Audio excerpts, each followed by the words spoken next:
All right, great. Now that these damn kids are gone and I can have some peace and quiet to do this quick little short video, it's Thursday, May 3rd at 1:30. I'm at Starbucks at the Canyon Crest Town Center. But here, more importantly, let's look at the square root of 1025. How do I do that? Well, what I do know, I might not know what the square root of 1025 is, but what I do know over here is that let's think, what are the perfect squares, right? We got 1, 4, 9, 16, 25, okay, so on and so forth.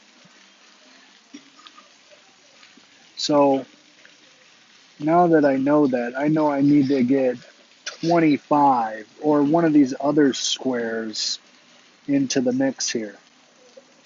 So what do I know about 25? Well, 25 times 4 is 100.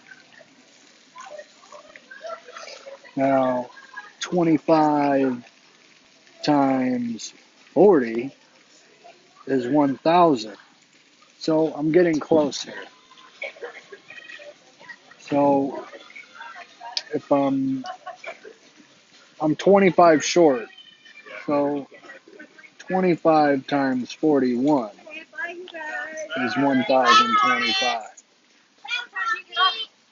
And that's what I got here. So I got 25 times 41, which is 5 square root of 41. That's what I think we have to do in order to look at this problem.